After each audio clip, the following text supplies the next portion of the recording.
The church of Brou. Matthew Arnold. I. The castle down the Savoy valleys sounding, echoing round this castle old, mid the distant mountain chalets hark. What baleful church is told? In the bright October morning Savoy's duke had left his bride. From the castle, past the drawbridge, flowed the hunter's merry tide. Steeds are neighing, gallants glittering. Gay, her smiling lord to greet, from her mullioned chamber casement smiles the Duchess Marguerite. From Vienna, by the Danube, here she came, a bride, in spring. Now the autumn crisps the forest. Hunters gather, bugles ring. Hounds are pulling, prickers swearing, horses fret, and boar spears glance. Off they sweep the marshy forests. Westward, on the side of France. Hark! The game's on foot. They scatter. Down the forest ridings lone, furious, single horsemen gallop. Hark! A shout, a crash, a groan. Pale and breathless, came the hunters. On the turf dead lies the boar, God. The duke lies stretched beside him, senseless, weltering in his gore. In the dull October evening, down the leaf-strewn forest road, to the castle, past the drawbridge, came the hunters with their load. In the hall, with sconces blazing, ladies waiting round her seat, clothed in smiles, beneath the days sate the Duchess Marguerite. Hark! Below the gates unbarring, tramp of men and quick commands. Ampersand quo! 'Tis my lord come back from hunting, ampersand quo! And the Duchess claps her hands. Slow and tired, came the hunters, stopped in darkness in the court. Ampersand quo! Ho, this way, ye laggard hunters! To the hall. What sport? What sport? Ampersand quo!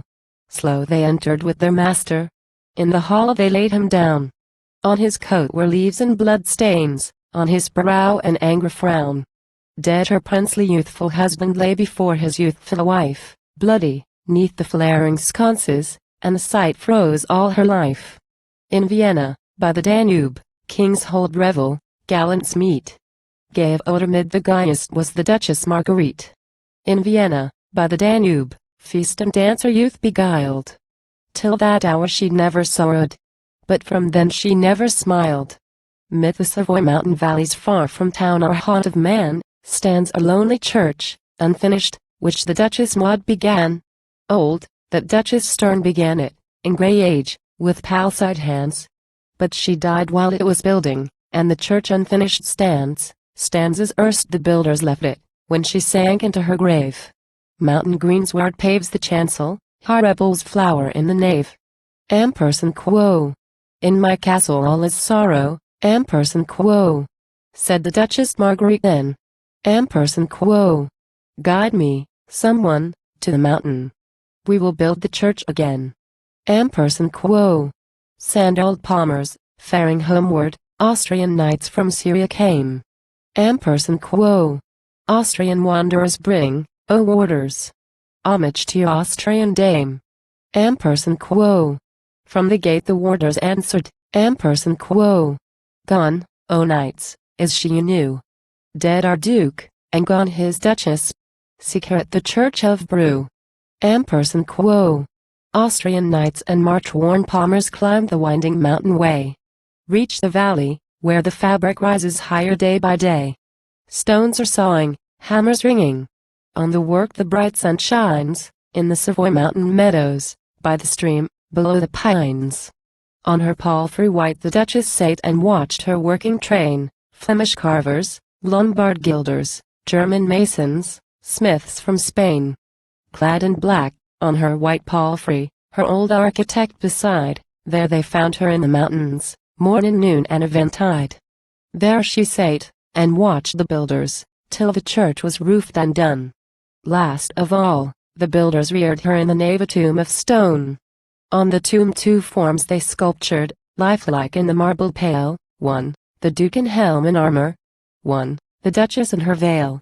Round the tomb the carved stone fretwork was at Eastertide put on.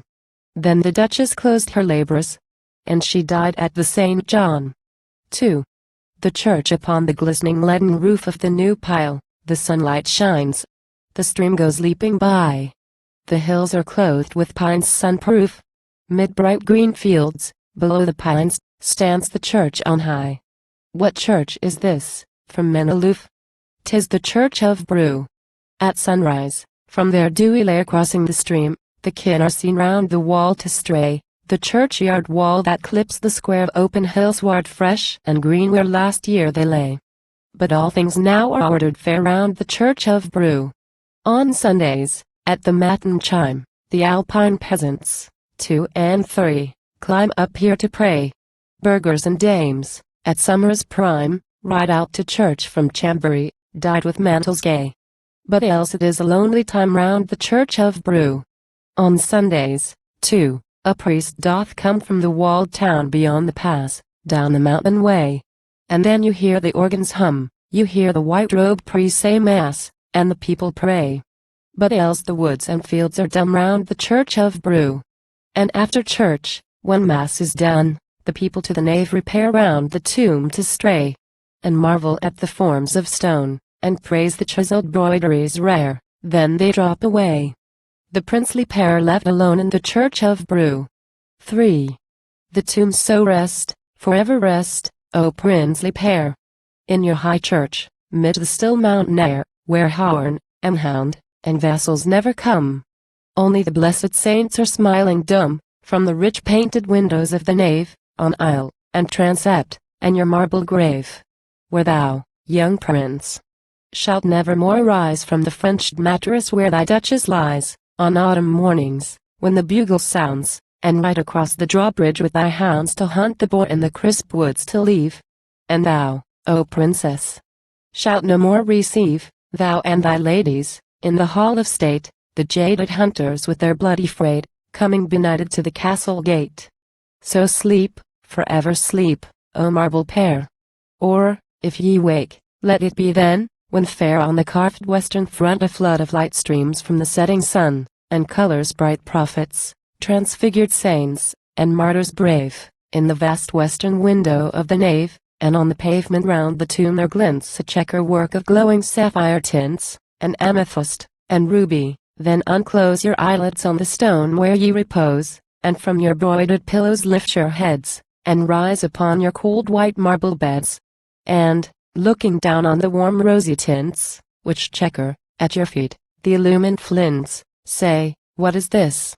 We are in bliss, forgiven, behold the pavement of the courts of heaven.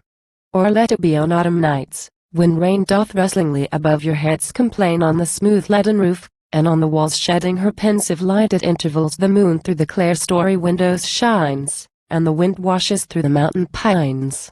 Then, gazing up mid the dim pillars high, the foliaged marbile forest where ye lie, hush, ye will say, it is eternity.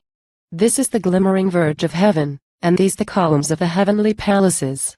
And, in the sweeping of the wind, your ear the passage of the angels' wings will hear, and on the lichen-crusted leaves above the rustle of the eternal rain of love.